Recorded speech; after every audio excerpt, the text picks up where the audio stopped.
검찰과 경찰의 조사는 계속되고 있는데요. 이거 혹시 보십시오. 느낌표와 물음표인데요. 보통 휴대전화 문자 날리잖아요. 그때 날릴 수 있는 그 문장의 부호인데 이것이 중요한 사건의 열쇠가 되고 있습니다. 잠시 후에 소개해드리겠습니다. 그리고요, 김영식 서울시 시의원 형제가 참 문제인가 봅니다. 형님이 있는데 부장검사 출신의 변호사인데 글쎄 얼마 전 수년 전에 납치 교사한 혐의 때문에 처벌을 받았습니다. 아주 살벌한 형제란 이야기가 계속 회자되고 있습니다. 관련된 얘기 나눠보겠습니다. 자, 오늘은 중요한 키워드는 김영식 시의원의 대포폰입니다. 그게 왜 문제가 되는 겁니까? 네, 지금 이 사건을 수사하고 있는 서울 강서경찰서에서 매일 사건의 그 진척 상황에 대해서 브리핑을 하고 있는데, 네. 오늘은 좀 흥미로운 주제가 하나 나왔습니다. 그 중에서 대포폰 사용 현황인데, 수서경찰서에서 이 김영식 시의원의 통화 내역을 쭉 분석을 하다 보니까 지금까지 사용한 대포폰의 숫자가 한 개도 아니고 무려 6대나 있었다라는 내용이 새롭게 이제 발견이 됐습니다. 아니, 그러니까요. 자기 휴대전화가 물론 당연히 하나 있겠죠. 네. 또는 2개 있을 수도 있겠는데, 그거 말고, 네. 김형식으로 등록된 휴대전화 말고, 네. 이름 모를 휴대전화가 6개 있었다는 얘기잖아요. 이제 대포폰이라는 게 기본적으로 다른 네. 사람의 이름을 가지고선 네. 타인이 사용하는 방법인데, 네. 통화 내역을 쭉 분석을 하다 보니까 네. 김영식 의원이 사용했을 것으로 추정되는 폰이 네. 총 6대가 있었고, 흥미로운 거는 그 중에 한 대가 네. 팽모 씨, 이번에 살인을 저지른 팽모 씨하고만 통화하는 전용 폰이었다라는 겁니다. 자, 그러면 6개의 이름 모를 사람의 소유 휴대전화가 있는데, 그 중에 하나는 자기가 살인 교사를 시킨 것으로 경찰이 보고 있는 팽 씨랑 계속 주고받았고요. 네. 나머지 5개는 그거는 아직 경찰이 밝히지는 않고 있는데 네. 아마 검찰로 모레 이 사건이 송치가 되면 그 네. 부분에 대해서도 수사가 이루어질 걸로 보고 있습니다. 그런데 궁금한 게요. 멀쩡하게 정치를 하고 있는 현직 시의원, 네. 새정치민주연합 소속의 시의원인데 왜 대포폰이 필요하죠? 뭐라고 도대체 설명합니까? 그 본인의 그동안의 진술이라든지 지금은 이제 진술을 거부하고 묵비권을 행사하고 있는데 변호사의 설명 같은 걸 들어보면 네. 도청이 워낙 난무하다 보니까 네. 사생활이 보호가 되기 힘들고 그리고 네. 정치인 같은 경우에 특히 타겟이 될 수 있기 때문에 네. 대포폰 사용이 빈번하게 이뤄져 왔다. 그런 네. 거의 일환이다라는 취지로 설명을 하고 있습니다. 룸사롱 얘기를 했네요. 저것도 네. 혹시 무슨 얘기입니까? 자, 또 하나가 뭐냐면은 왜 팽 씨와 그러면은 대포폰으로 연결을 했냐라고 경찰이 추궁을 하니까 이 사람이 팽 씨와 같이 룸사롱 같은 유흥시설에 놀러 가는데 네. 그걸 만약에 주변 사람한테 들키면 네. 창피하고 부끄러우니까 들키지 않기 위해서 대포폰을 사용을 한다. 이런 식으로 진술을 했습니다. 네, 지금 근데, 저희 이 대포폰에서 저희가 주목을 해야 될 부분이 뭐냐면 이 네. 대포폰이 2013년, 그러니까 네. 지난해 12월에 개통이 돼서 올해 3월 6일까지 네. 사용을 하고 그 이후에는 김영식 의원이 이거를 폐기 처분합니다. 잠깐만요. 다시 한번 정리합니다. 대포폰을 6개 썼는데 예. 그것을 사용한 시기가 3개월, 4개월 정도로 집중적으로 됐다 그 얘기네요. 네, 6개 중에 팽 씨와 사용했던 한 대의 대포폰이 네. 작년 12월에 개통이 개통을 됐고, 했고. 그 다음에 올해 3월 6일에 이제 마지막으로 통화한 흔적이 남고, 그 다음에는 이게 그러니까 폐기 처분이 되는데, 3월 6일은 어떤 날이냐면, 네. 팽 씨가 강서구 내발산동에 가서 강서 재력가인 송 씨를 살해한 뒤 3일 뒤입니다. 3월 1일 밤, 2일 새벽, 그때 살인이 진행됐잖아요. 네. 3월 아하. 3일 날 범행이 이루어졌고, 네네. 3일 뒤에 팽 씨는 김영식 의원하고 같이 인천국제공항으로 이제 도피를 하러 가죠. 네. 근데 인천국제공항까지 데려다 준 것도 아닙니다. 김영식 의원이 인천국제공항 가는 길 어딘가에 중간에 네. 내려주고, 자, 지금부터는 네가 알아서 택시 타고 가라. 네. 라고 하고 길가에 내려줍니다. 알겠습니다. 그때까지 사용된 전화가 바로 팽 씨와 연락을 주고받았던 대포폰이었습니다. 자, 지금 화면에 보이는 저 CCTV에 잡힌 저 남성 팽 씨입니다. 자, 친구의 10년 지기의 부탁을 받고 돈 때문이겠죠. 도끼를 들고 그리고 전기 충격기를 들고 어디선가 건물로 올라갔고 그 일을 마친 후 내려오는 모습입니다. 저 영상을 본 팽 씨의 부인이 있습니다.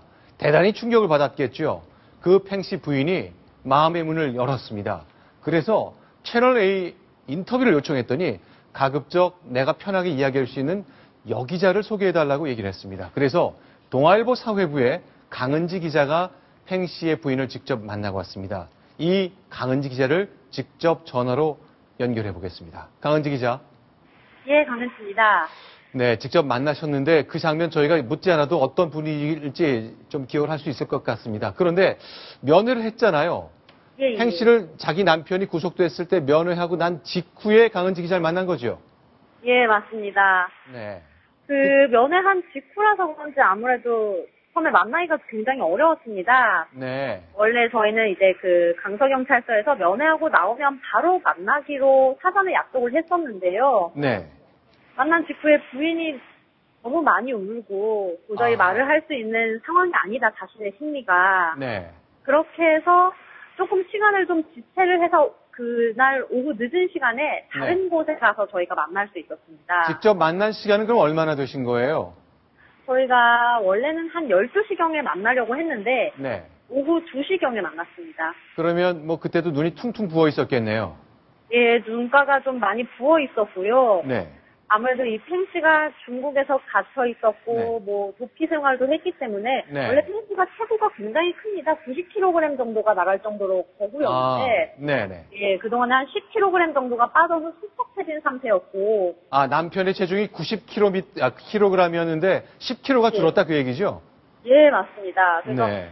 그런 남편의 모습을 또 아무래도 이렇게 갇혀있는 모습을 보다 보니까 네. 감정이 격앙되지 않았나 싶습니다. 그런데 이 팽 씨 부인이요. 자기 남편이 지금 저 네. 화면에는 CCTV 영상이 나가고 있습니다만 남편이 살인 교사를 받아서 살인 사건의 유력한 용의자였다. 피의자 단계까지 올랐다는 거 부인이 전혀 몰랐던 거죠. 예, 맞습니다. 그 3월에 이제 강서 재력가 살인 사건이라고 한창 뭐 언론에도 많이 나오고 인터넷에도 떠들썩했는데 네네. 우리는 남편이 전혀 이것과 연루된 것도 몰랐고 네. 근데 이 가정이 좀 경제적 상황이 좋은 편이 아니었습니다. 그래서 네. 또 남편이 오랫동안 그것 때문에 답답하는 거 봤는데 네. 남편이 그래서 사업을 해서 중국에서 자리를 잡겠다. 네. 시간이 걸릴 거다라고 얘기를 하고 중국에 갔습니다. 네. 그래서 중국에서도 사업을 하는 줄 알았고 네. 사실 5월에 중국에서 체포됐다는 얘기를 들었을 때도 아, 5월 달에 체포됐을 때요? 네. 예, 중국에서 이제 잡혔을 때도 네. 이것과 연관된 게 아니라 뭐 사업을 하다가 뭐가 잘못돼서 그러니까 뭐 경제 범죄로 잡힌 게 아닌가라고 처음엔 그렇게 생각했다고 합니다. 아, 그러니까 가짜 짝퉁이나 가짜 제품 만들다가 걸린 것도 아닌가 그렇게 알았다는 건데 예, 예. 그러면요 부인이 남편한테 좀 설득도 하고 진실을 말하자 이런 얘기를 많이 했다고 들었는데 실제로 대화를 나눠보니까 팽 씨의 부인이 그런 심경이든가요? 예, 맞습니다. 처음에는 팽 씨가 뭐 혼자 짊어지고 가려고 네. 실제로 중국 구치소 안에서 자살 시도도 한 대여섯 번을 했습니다. 네. 그래서 부인이 이제 겁도 나고 아무래도 배우자지 않습니까? 남편이 좀 나쁜 생각을 할까봐 그런 겁도 나고 네. 이왕 자신의 죄를 이제 저지른 거 그리고 네. 성을 살아야 할 텐데 마음이라도 편하라고 네. 사실대로 말하라 이런 식으로 많이 좀 사실을 털어놓게끔 설득을 많이 한 걸로 알고 있습니다. 네. 자, 그러면 직접 만나봤더니 지금은 어떻습니까? 남편이 구속됐잖아요. 그리고 이렇게 무시무시한 살인 교사를 받아 살인을 저질렀다는 혐의를 받고 있는데 지금 부인은 어떤 마음가짐인가요? 제가 들은 얘기 중에 굉장히 마음이 아팠던 얘기가 네. 모든 세상 사람들이 아유 저 바보 때리란다고 진짜 때리냐 라면서 내 남편을 욕할 것이다 그리고 네. 이해하지 못할 것이다 라고 얘기를 했습니다. 네. 그리고 실제로 뭐 남편이 살인을 저질러서 죄값을 받아야 된다라는 생각도 하고는 있고요. 네. 다만 내 남편이 그렇게 원래는 강력범죄도 없는 사람인데 네. 내 남편을 그렇게 살인이라는 것까지 몰아붙였던 김 의원의 행실을 좀 경찰이 밝혀줬으면 좋겠다. 네. 그 마음이 좀 강했습니다. 그렇겠죠. 세상에 남편 참 바보다. 그 7천만 원이 무엇이길래 친구가 사람을 죽이란다고 죽이느냐. 그렇게 생각할 테니 부인이 얼마나 가슴이 아플까요? 자, 어쨌건 하지만 이 팽 씨도 누군가의 목숨을 앗아갔습니다. 그 혐의를 받고 있기 때문에 그 가족들이 볼 땐 결코 용서받을 수 없는 범죄를 저지른 건데요. 어쨌건 이 모든 기획자가 큰 뒤에 누군가 있을 것 같고 이 전체 전모가 드러나야 될 테니까 그 사이에 계속 팽 씨 부인과의 그 연락도 좀 취해 주시고 취재를 계속 해 주시기 바랍니다. 다음에 한번 또 이곳에 모시도록 하겠습니다. 예, 알겠습니다. 네, 고맙습니다. 예. 자, 그렇죠. 세상이 바보라고 하겠죠. 그 돈이 뭐길래 죽이려 한다고 실제로 죽이냐. 그런데요. 굉장히 치밀하게 일이 진행된 것 같은 것이 바로 강은지 기자, 방금 전에 통화한 기자가 오늘 아침 단독 보도한 것이 하나 있습니다. 네. 느낌표와 물음표, 이 짧은 문장 부호에 담긴 진실이 굉장히 크다는데 그 내용 좀 정리해 주시죠. 네, 그러니까 동아일보 방금 전화 연결했던 강은지 기자가 동아일보 사이면 기사로 이제 쓴 내용인데요. 네. 왜냐하면 이제 범행에 성공하고 난 다음에는 느낌표를 문자 메시지로 보내고 만약에 네. 범행에 실패하면 살인에 실패하면은 물음표를 보내라. 라고 이제 사전에 말을 맞춘 겁니다. 그래서 네. 이번 사건이 벌어지고 난 다음에 느낌표를 문자 메시지로 보냈다는 겁니다. 자, 그러니까 김영식 시의원이 나한테 말했다. 경찰에서 한 진술인데요. 무조건 송 씨를 죽여라. 네. 그리고 살해에 성공하면 느낌표를 딱 하나 문자로 보내고 만약에 실패했다면 의문부호인 물음표를 딱 찍어서 나한테 보내라. 네. 두말할 필요 없고 우리는 교실할 필요도 없다. 그렇게 얘기를 했는데 네, 사실은 이제 저거는 경찰에서 팽 씨가 네. 조사를 받을 때 진술한 내용이고, 네. 그러니까 어저께까지도 사실 저거는 알려지지 않았습니다. 그런데 강은지 기자가 네. 우연찮게도 구속영장 실질심사에 변호사 진술, 의견서를 단독으로 입수를 한 겁니다. 아, 그러니까 김영식 시의원을 변호하는 변호인이 쓴 그렇죠. 서류가 있군요. 바로 이제 이 서류인데요. 네. 영장 실질심사에 관한 피의자 김영식의 변호인 의견서라고 돼 있는데, 요 내용에 보면 네네. 저희가 알지 못했던 물음표와 느낌표의 정체가 나옵니다. 그걸 좀 한번 읽어주세요. 예. 여기 지금 물음표, 그러니까 느낌표를 적었다고 느낌표를 팽 씨가 보냈다라고 진술을 했는데 네. 변호사는 그거에 대해서 어떻게 변호를 하고 있냐면 네네. 무슨 어린애의 장난 같은 추리 소설도 아니고 네. 남들이 알아채지 못하게 하라고 이런 문자를 보냈다는 거 믿을 수가 없다. 아하. 그리고 살해라는 결과가 초래된 이후 그 스스로도 괴롭고 답답한 마음을 문자 보내려고 하다가 아무런 글도 쓰지 못하고 느낌표를 보낸 것 아닌가 생각될 뿐이다. 이런 식으로 방어를 합니다. 느낌표 보냈다고 해서 그랬던 증거 있냐? 증거 대라. 네. 증거 없으면 이거 아무것도 아니다. 이렇게 네. 무력화시키려고 시도하는 거군요. 일종의 그런 시도로 볼 수 있습니다. 네. 자, 일단 느낌표라는 문자 하나만 딱 갑자기 온 게 있는데 그것이 뭐냐를 묻고 추궁하다 보니 이런 설명을 내놨는데 네. 물음표냐 느낌표냐? 네. 자, 과연 뭐 진실은 저희가 아직 알 수 없습니다만 과연 변호사의 설명을 법원은 어떻게 받아들일지 굉장히 궁금합니다. 알겠습니다. 그런데요. 저희가 이제 지금부터 서울 강서구에 있는 마곡지구라는 곳이 있습니다. 자, 김영식 시의원이 서울시에서 의원으로 활동하는 동안에 유난히 마곡지구에 대한 사랑을 많이 보여줍니다. 관련된 얘기를 좀 짚어봤으면 좋겠습니다. 그러면 저희가 지도 하나 준비한 게 있는데 한번 보여드릴게요. 여러분들에게 서울시 강서구의 마곡지구의 모습을 좀 보여드리겠습니다. 자, 이게 위성사진인데요. 자, 발산역도, 지하철역도 보이고 마곡시 개발지구도 있고 사망한 송씨가 갖고 있던 부동산이 보입니다. 주변에 산도 하나 있네요. 자, 한번 볼까요?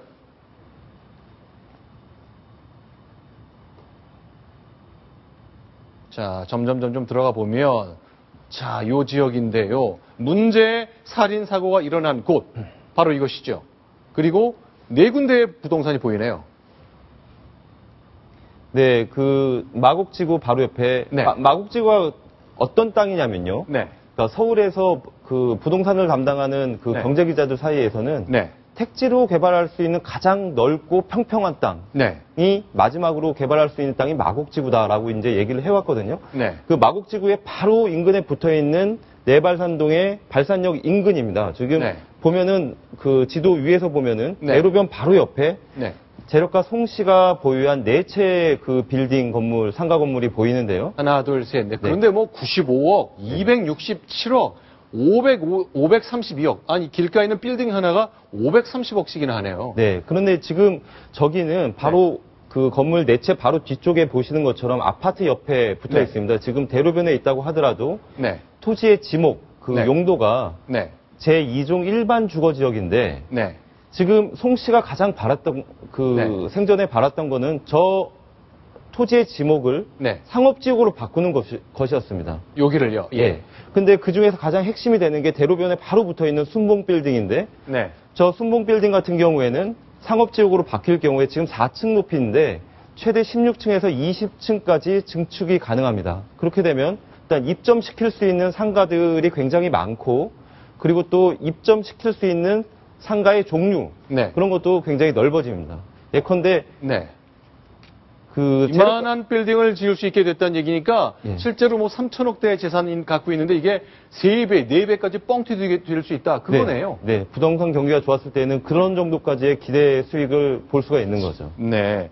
자, 그럼요. 사실은 이렇게 서울시 의원이 힘이 있나요? 서울시가 결국 이 용지에 이런 것을 일반 지구로 쓸지 상업지구로 쓸지 결정을 해야 되는데 시의원 한 사람이 과연 이런 힘이 있을까 싶긴 한데 의회 활동을 하면서요. 유난히 이 마곡지구에 대한 개발 얘기를 많이 합니다. 한번 그 영상을 준비했는데 확인해 보시기 바랍니다. 그 전에 먼저 저에게는 좀 꿈이 있었습니다. 그것은 마곡 산업단지를 세계 최초의 융복합 연구단지로 만드는 꿈이었습니다. 그것은 단지 저 개인만의 꿈이 아니라 사실은 마곡 산업단지의 조성 계획이기도 합니다. 마곡 산업단지의 홍성화 대책은 미국에 빠져버렸습니다. 주택 10조를 갖고 임대주택 2만 호를 추가 건축하겠다는 박원순 시장의 공약도 불가능한 상황에 빠졌습니다. 저 마곡에 들어오는 기업들에게요, 규제의 칼날을 낼 때가 아닙니다. 그런 사람들을 어떻게든 찾아서 어떻게든 지원을 해서 마곡을, 저 서울의 하나 남은 땅을 21세기 미래 서울의 성장 동력으로 삼아야 될 곳입니다. 동의하십니까? 평소에는 사람보다 복지가 중요하다라고, 돈보단 사람이 중요하고 복지가 중요하다는 얘기를 계속 강조했던 분이 마곡지구 얘기만 나오면 성장론자, 개발론자가 되는 모습을 확인할 수 있네요. 네, 좀 특이합니다. 마이크가 꺼졌는데도 불구하고 네. 목청을 높이면서 마곡지구의 개발이 돼야 된다라고 이렇게 옹호를 하는 모습인데요. 사실 저 마곡지구 바로 인근에 네. 마곡지구뿐만 아니라 마곡지구도 개발되지만 지금 송 씨가 보유했던 네. 땅 있지 않습니까? 거기에 네. 실제로 제2종 주거 지역을 상업지역으로 용도 변경하는 도시계획안이 추진됐던 적이 있었습니다. 그런데 네. 생각보다 입점하려고 하는 수요가 적고 네. 그리고 또 상업지구로 바뀌었을 때에는 네. 도로들을 다 넓혀야 되거든요. 그 지금 넓히는데 보이는 장면이 바로 그 4개의 빌딩, 사망한 송 씨가 갖고 있던 빌딩들의 모습인데 저희가 특정 업체의 모습이 보이면 안 되기 때문에 약간 흐리게 처리했습니다만 바로 저 지역입니다. 예. 네. 그런데 땅을 넓혀야 되는데 도로를 넓히려면 기존의 이제 토지주들이 네. 그 땅을 넓히는데 토지를 이제 그 기부를 해야 되거든요. 그렇죠. 네, 그러려고 하는 수요가 워낙 없었기 때문에 무산됐었습니다. 알겠습니다. 그런데요. 자, 김형식 의원에 대한 수사는 한 발 한 발 진행되고 있기 때문에 도대체 대포폰을 6개나 갖고 있었던 이유는 무엇인지, 무슨 시의원이 이렇게 비밀이 많은 것인지, 그리고 특히 그것이 살인사건의 교사와 이행 그 즈음에 집중됐다는 것 때문에 쉽지 않은 설명이 될 것 같습니다만 이 김형식 의원을 더 정확하게 이해하기 위해서 뭔가 좀 더 이해가 필요할 것 같습니다. 자신의 성장기, 성장사를 말하는 부분이 있는데 아주 독특한 시각을 갖고 있습니다. 난 삼성이 싫어요 라고 강조하는 모습도 보실 수 있습니다. 같이 감상하시겠습니다. 제가 초등학교 6학년 때요, 사실은 남자친구하고 성애를 좀 나눴습니다. 그런데 지금 아주 정상적인 이성애자가 되어 있거든요. 그런데 그때 어떤 친구 하나는 그러다가 친구들한테 걸렸어요. 그래가지고 따돌림을 당하고 왕따를 당했습니다. 그 친구는 제대로 크지 못했습니다. 솔직히 말씀드려서. 저는요, 동성애가 문제가 아니라 아이들이 임신하는 게 문제가 아니라 그걸로 인해서 차별받는 게 문제입니다. 99마리의 어린 양이 아니라 한 마리의 길 잃은 어린 양을 찾는 것, 그것이 교육이고 그것이 정의로운 것입니다. 제가 지금까지 휴대폰도 삼성 거를 안 씁니다. 저희 집에 와보신 분은 아실 겁니다. 삼성 거 가전제품도 없습니다. 저는 삼성의 악폐를 해결하는 일이 우리 사회의 경제민주주의의 가장 중요한 과제라고 생각합니다. 그렇네요. 자, 휴대전화 자기 거 한대, 대포폰 6대인데 거기엔 삼성전자 휴대폰은 없었나 보네요. 내일 그 수사를 담당하고 있는 강서경찰서 형사과에 한번 꼭 물어봐야 될 질문인 것 같은데 네. 삼성인지 아닌지의 여부는 방금 이제 뭐 동성애 얘기도 하고 그러는데 저거는 네. 뭐 자기가 동성애를 부각시키기보다는 아마 사회 네. 소수자에 대한 인권을 네. 어떻게 강조하다 보니까 자신의 어린 시절에 그 경험까지도 네. 이렇게 털어놓은 걸로 보입니다. 근데 뭐 나는 아이들이 임신하는 게 문제가 아니라 그것 때문에 차별받는 게 더 문제다. 네. 교육이란 바로 그런 것이다라고 얘기하는데 어린 중고등학생의 임신도 막아야죠. 어쨌건 특별한 아주 강한 그 주관을 갖고 정치를 해왔다는 건 알 수 있는데 저렇게 소수자 권익을 보호하고 저렇게 대기업이 싫었던 분이 돈 때문에 3천억대의 돈 때문에 아니요 자신이 갚아야 될 5억 2천만 원의 돈 때문에 살인을 교사했다라는 혐의를 받고 있다는 점 이런 건 도대체 어떻게 설명해야 될지 모르겠습니다.